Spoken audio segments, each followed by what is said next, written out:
Hello, good morning, students. Today in 12th class mathematics, we are starting a new topic, theorem of total probability.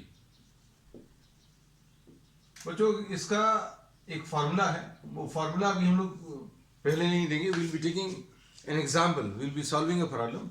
फिर उसकी मदद से अभी हम लोग फार्मूला अभी हम लोग लिखेंगे, लिखने की कोशिश करेंगे, क्योंकि डायरेक्टली फार्मूला दे देंगे आपको कॉन्सेप्ट समझ में नहीं आएगा. Suppose there are 3 bags. There are 3 bags, and this is containing 3 white and 2 black balls. This is bag 1, and this is bag 2, which is containing 2 white and 3 black balls. And you are having another bag which is having 4 white and 1 black ball. There are 3 bags. ये 3 bags हैं बच्चों, और इसमें अब हम लोग क्या कर रहे हैं, क्वेश्चन दिया हुआ अ bag is chosen at random.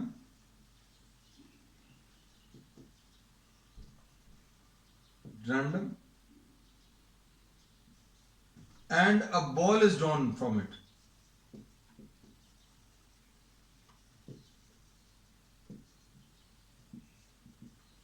Find the probability of drawing a white ball. अब आपको कोई एक बैग सिलेक्ट करना है. You have to select any one of the bags, और उसमें से व्हाइट बॉल निकालने की प्रोबेबिलिटी निकालनी है. तो अब हम लोग इसमें क्या कह सकते हैं, चांसेस क्या है, all the bags being selected have equal chances. ये प्रॉब्लम में दिया हुआ है. अगर आपको कुछ बाइसिंग नहीं दी है, इक्वली लाइकली इवेंट्स है, मतलब आपको बैग 1 सिलेक्ट करना है या बैग 2 सिलेक्ट करना है या बैग 3 सिलेक्ट करना है, तो कोई भी बैग सिलेक्ट किया जा सकता है. ऐसा नहीं है कि बैग 1 के सिलेक्ट होने के चांसेस ज़्यादा हैं, या बैग 2 के सिलेक्ट होने के चांसेस ज़्यादा है, या बैग 3 के सिलेक्ट होने के चांसेस ज़्यादा है. तो ये भी एक कंडीशन दी है, all the bags have equal chances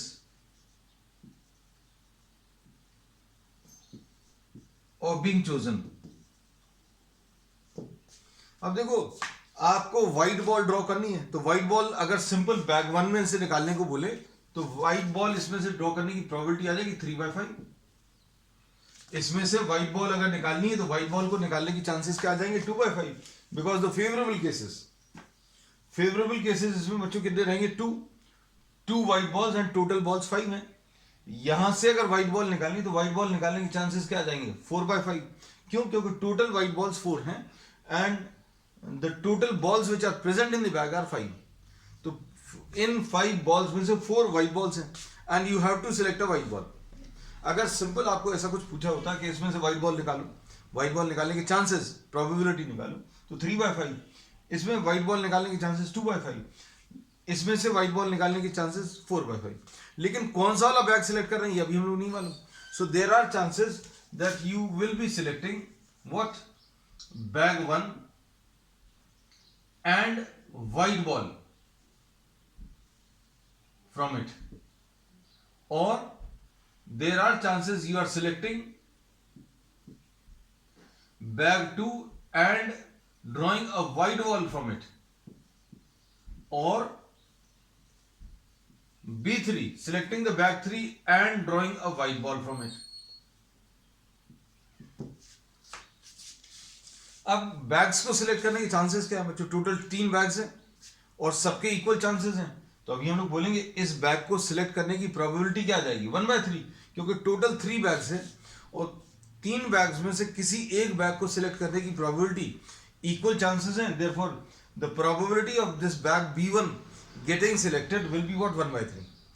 bag B1 को सिलेक्ट करने की प्रोबेबिलिटी 1/3 आ जाएगी.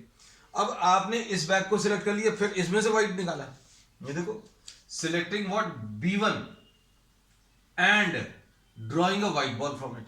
अब ये एंड आ जाता है, मतलब दोनों चीजें करनी है, बैग 1 भी सिलेक्ट करना है एंड इसमें से व्हाइट बॉल भी सिलेक्ट करनी है ना.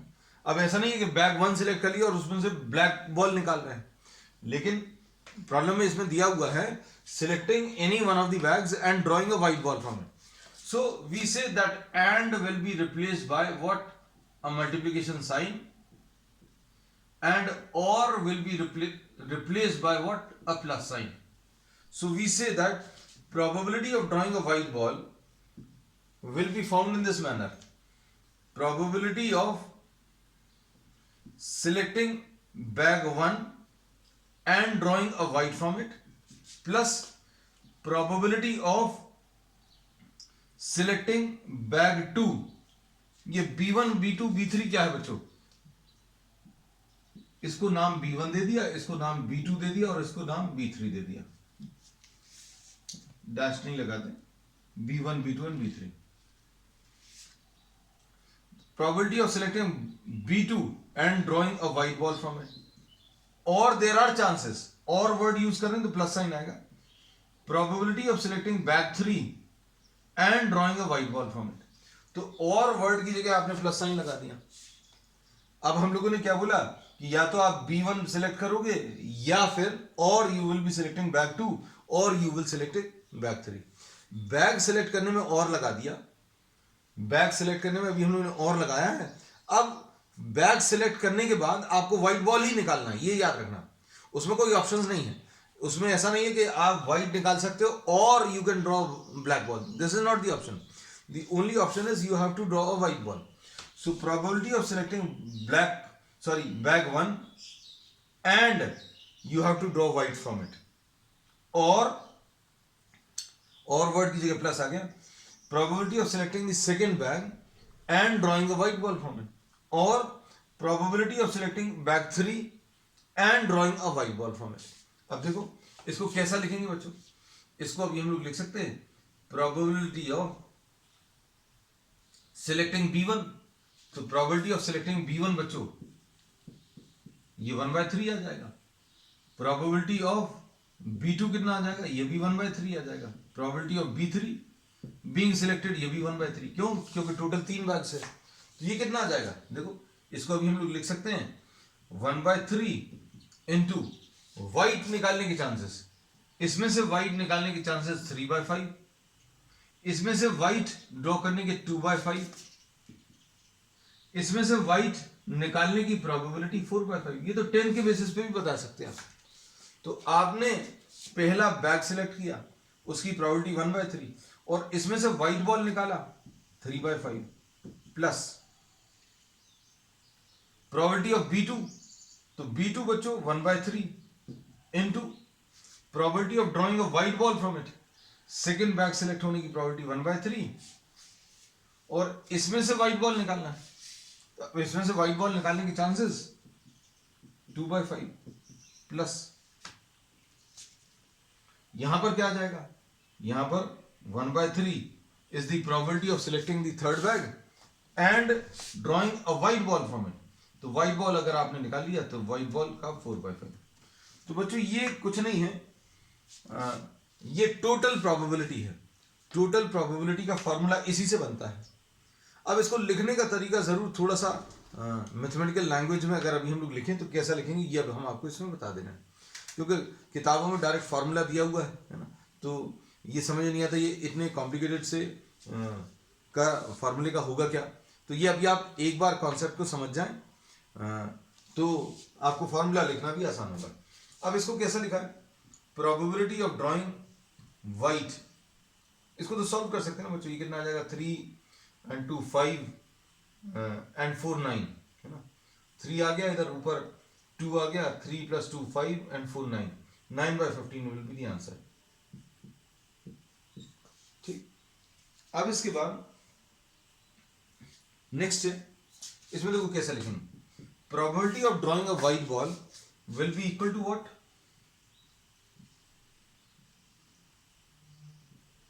B1. इसको अभी हम लोग कैसे लिख सकते हैं? ये अभी हम लोगों ने पढ़ा हुआ है पिछली क्लास में. Probability of B1 into probability of W.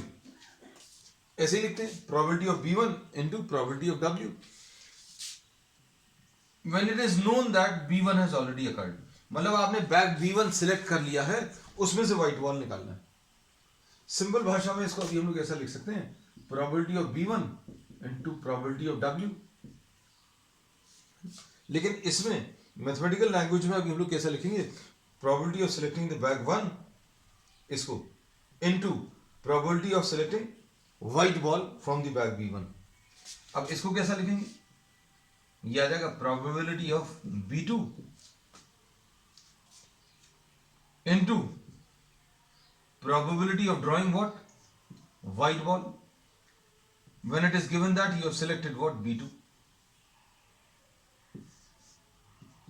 plus ये क्या आ जाएगा, probability of selecting B3 into probability of drawing a white ball from B3। तो ये बच्चों टोटल प्रोबेबिलिटी का फॉर्मूला है।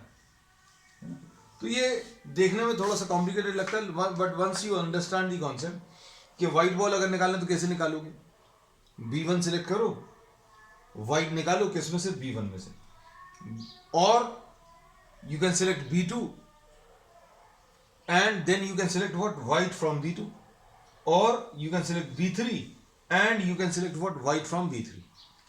ठीक, so this is the theorem for total probability. अब इन्होंने इसको जो है थ्योरम ऑफ टोटल प्रोबेबिलिटी बनाकर दे दिया है। इतना भर नोट कर लेना, क्योंकि ये अभी हम लोग यूज करने वाले हैं अगले प्रॉब्लम में। जो अगला प्रॉब्लम आज का अभी हम लोग लेंगे बेस थ्योरम का, उसमें यही प्रॉब्लम लेंगे और यही फॉर्मूलेज अभी हम लोग नोट करेंगे। तो इसको सम अप कर दें एक जगह पर।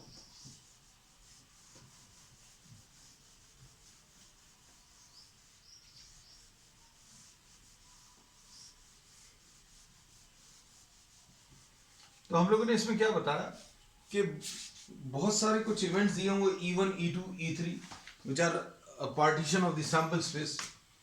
तो and A is an event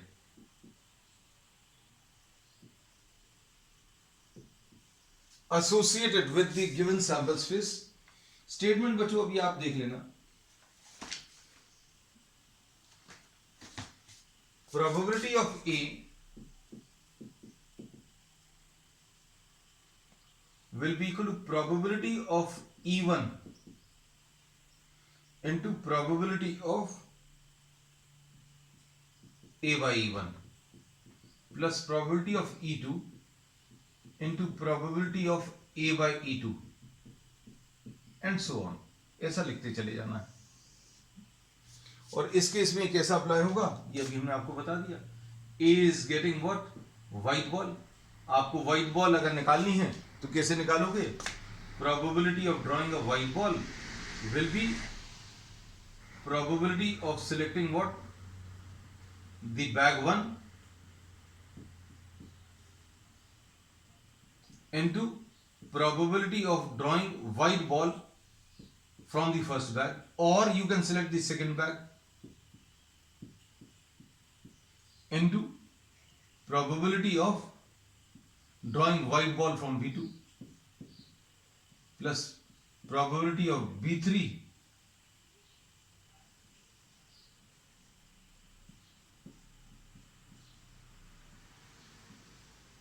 W by B3। तो ये टोटल प्रोबेबिलिटी थ्योरम है। और इसका सोल्यूशन अभी हम लोगों ने क्या निकाला, बैग 1 सिलेक्ट करने की प्रोबेबिलिटी 1/3, इसमें से व्हाइट निकाला 3/5 प्लस बैग 2 सिलेक्ट करने की प्रोबेबिलिटी 1/3 और इसमें से व्हाइट निकालने की प्रोबेबिलिटी 2/5, बैग 3 सिलेक्ट करने की प्रोबेबिलिटी 1/3 और इसमें से व्हाइट बॉल निकालने की प्रोबेबिलिटी 4/5। तो ये सॉल्व करने पर बच्चों 3 + 2 5 and 4 9/15। ये थ्योरम ऑफ टोटल प्रोबेबिलिटी है।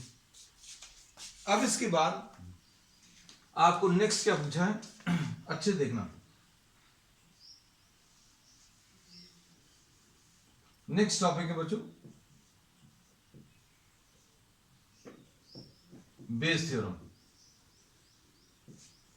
ठीक है, नेक्स्ट टॉपिक है इसमें बेस थ्योरम। अब इसमें बेस थ्योरम में क्या पूछा जाएगा, आपको अगर व्हाइट बॉल निकालना है तो व्हाइट बॉल निकालने की प्रोबेबिलिटी तो बहुत सिंपल है कि भाई आप इसमें बैग 1 सिलेक्ट करो, बैग 1 सिलेक्ट करके आपने क्या किया, उसमें से व्हाइट बॉल निकाली, तो 1/3 इंटू 3/5 बैग, या फिर ऐसा हो सकता है आपने बैग 1 सिलेक्ट किया और यू हैव सिलेक्टेड बैग 2, तो बैग 2 सिलेक्ट करने की प्रोबेबिलिटी 1/3 और व्हाइट बॉल ड्रॉ करने की प्रोबेबिलिटी 2/5, और you have the option of selecting bag 3, तो इसमें क्या आ जाएगा, 1/3 is the probability of selecting bag 3 into what, 4/5 is the probability of drawing a white ball. अब इसमें इन्होंने बोला नेक्स्ट क्वेश्चन, अब हम थोड़ा सा चेंज करना है,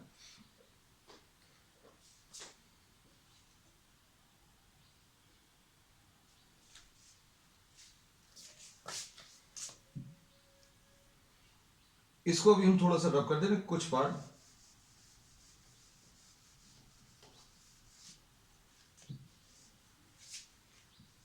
A bag is chosen at random, ये सेकंड क्वेश्चन है बच्चों आज का, and a ball is drawn from it and it is found to be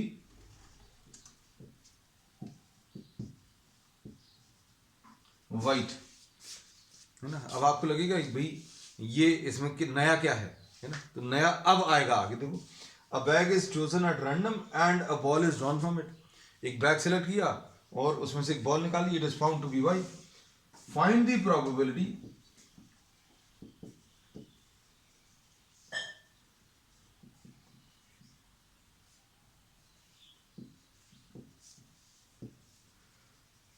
it is drawn from the second bag. अब देखो यहां पर एक ट्विस्ट आ गया, अब आपको क्या निकालना है, find the probability that it is drawn from the second bag. अब देखो आपको प्रोबेबिलिटी किसकी निकालनी है, B2 की प्रोबेबिलिटी निकालनी है, probability find the probability that the ball is drawn from the second bag given that it is of white colour, probability that, conditional probability आ गई बच्चों, probability that the ball is drawn from B2 given that the drawn ball is of white color, तो ये reverse probability है, मतलब क्या, आपने ball निकाली उसको देखा व्हाइट कलर की है, अब इन्होंने बोला ये प्रोबेबिलिटी निकालो कि ये सेकंड बैग से निकाली गई है, find the probability that it is drawn from the second bag. अब इसको सिंपल तरीके से अच्छे से समझो, अगर आपको सिर्फ व्हाइट बॉल निकालने की प्रोबेबिलिटी निकालनी होती, if you were told to find out the probability of drawing a white ball, तो बहुत सिंपल है, जैसा अभी हमने बोला, अभी आपको दिखाया था कि भाई व्हाइट निकालनी है तो कैसे निकालोगे, ये बैग सिलेक्ट करो 1/3, व्हाइट निकालो 3/5, यहां पर ये बैग सिलेक्ट करो 1/3, क्योंकि 3 बैग्स हैं, 4 होते तो 1/4 आता, 2 बैग्स होते तो 1/2 आता, ये बैग सिलेक्ट करने की प्रोबेबिलिटी 1/3, व्हाइट निकालने की 2/5, इस बैग को सिलेक्ट करने की प्रोबेबिलिटी 1/3, व्हाइट बॉल सिलेक्ट करने की 4/5। लेकिन अब इसमें इन्होंने बोल दिया कि बॉल निकाली, उसका कलर देखा white, find the probability that it was drawn from the second bag. अब ये निकालना है, अब समझना इसको अच्छे से, हम इसको रब कर दे रहे हैं because this is already written here.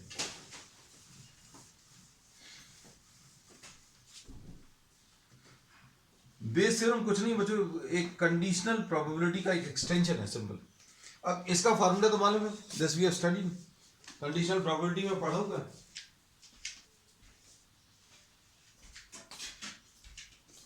ये क्या आता है, probability of B2 in this section W, ऐसा लिखते, कंडीशनल प्रोबेबिलिटी कैसे लिखते, B2 given that W has already occurred upon probability of W। अब देखो ध्यान से, क्या इसका डिनोमिनेटर मालूम है अभी हम लोगों को, डिनोमिनेटर मालूम है, ये इतना बड़ा सा फॉर्मूला बनाया हुआ है। अब इसको देखो कैसे लिखेंगे, ये आ जाएगा प्रोबेबिलिटी ऑफ B2, इसको नीचे लिख दे रहे हैं बच्चों, ये आ जाएगा प्रोबेबिलिटी ऑफ B2 इनटू, दोनों चीजें होनी चाहिए, बैग 2 भी होना चाहिए एंड व्हाइट बॉल भी। इंटरसेक्शन का मतलब यही होता है कि दोनों चीजें चाहिए। अब हम लोगों ने क्या बोला कि probability of selecting B2 and white, B2 भी चाहिए एंड व्हाइट भी चाहिए, तो क्या करेंगे, दोनों को मल्टीप्लाई करेंगे। Probability of B2 into probability of white from B2,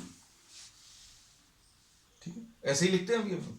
और नीचे क्या चीज है, तो नीचे है बच्चों प्रोबेबिलिटी ऑफ B1 इनटू, इसका भी फॉर्मूला लिख दिया, probability of W by B1 plus probability of B2 into probability of W by B2 plus probability of B3 into probability of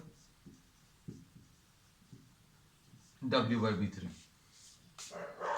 अब देखो ये फॉर्मूला जो है, दिस इज द फॉर्मूला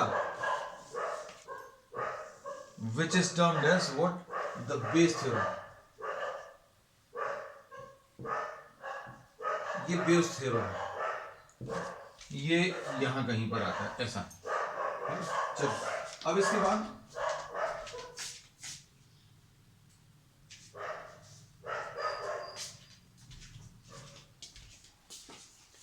अब ये फॉर्मूला देखकर लग रहा है कि बड़ा कॉम्प्लिकेटेड सा है ना?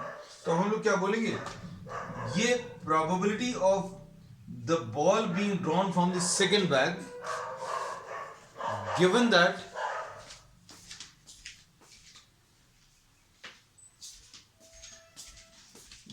That white ball or the ball which is drawn is already white, हमें क्या निकालना है, probability that the ball is drawn from the second bag when the ball drawn is already white, ये मालूम है, तो ये आ जाएगा B2 into W by B2 upon ये समेशन आएगा इतना बड़ा सा। तो ये फॉर्मूले के फॉर्म में अभी हम लोग याद रखना थोड़ा सा मुश्किल होता है, कॉन्सेप्चुअली अगर आप समझोगे तो हर एक प्रॉब्लम को आप इसी तरीके से अटेम्प्ट कर सकते हो। अब देखो आपको अगर सॉल्व करना है probability of selecting second bag, तो सेकंड बैग सिलेक्ट करने की प्रोबेबिलिटी कितनी है बच्चों, 1/3, और व्हाइट निकालने की सेकंड बैग से, व्हाइट बॉल निकालना सेकंड बैग से, व्हाइट बॉल सेकंड बैग से 2/5। अब आपको ये पूरा लिखने की जरूरत नहीं है क्योंकि अभी हम ये ऑलरेडी कैलकुलेट कर चुके हैं, लेकिन हम लिख दे रहे हैं क्योंकि ये फॉर्मूला बनाकर लिख दिया। Probability of drawing white ball, तो ये 1/3 into probability of drawing white from the bag 1, white ball from the bag 1, white ball यानी 3/5 plus probability of selecting the second bag 1/3 and probability of drawing a white ball from the second bag, second bag में से white ball निकालनी मतलब 2/5 plus probability of selecting the third bag 1/3 and probability of drawing white ball from the third bag, white ball from the third bag 4/5। बस इसको solve करना, you'll get the answer। तो अब इसमें थोड़ा सा मुश्किल काम क्या रहता है कि आपको रिवर्स प्रोबेबिलिटी निकालनी है। रिवर्स प्रोबेबिलिटी किसकी, अगर आपको सिंपल तरीके से ये पूछा होता कि व्हाइट बॉल निकालो, तो व्हाइट बॉल निकालना बहुत इजी है, जो अभी हमने इसके पहले निकाला, और उसको भी एक थ्योरम के फॉर्म में एनसीईआरटी में स्पेसिफाइड है, टोटल प्रोबेबिलिटी थ्योरम। और रिवर्स प्रोबेबिलिटी निकालनी है मतलब कि आपने बॉल निकाली, वो व्हाइट कलर की थी, अब find the probability that it was drawn from the second bag और द फर्स्ट बैग, ऐसा कुछ दिया रहता है। तो ये सॉल्व करने पर कितना आ जाएगा, ये बच्चों 2/15 आएगा, और नीचे कितना 9/15, तो ये 15 और 15 कैंसिल होगा, आंसर कितना इसका 2/9 आएगा। अब इन्होंने इसको बेस थ्योरम को एक फॉर्मूले के फॉर्म में दिया हुआ है। अब हम ये सब कुछ रब कर दे रहे हैं because we have done this problem.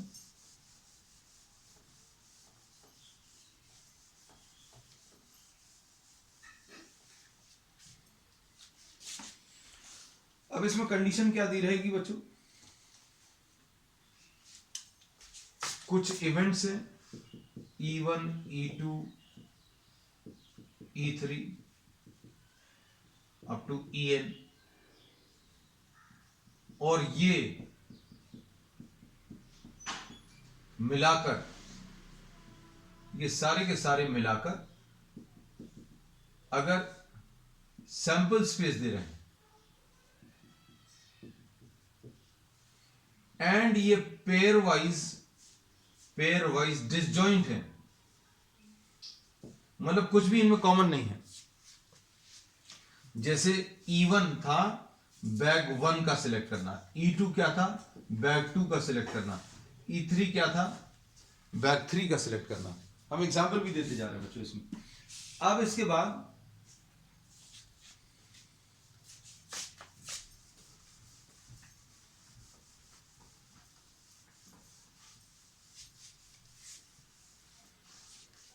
A is now any event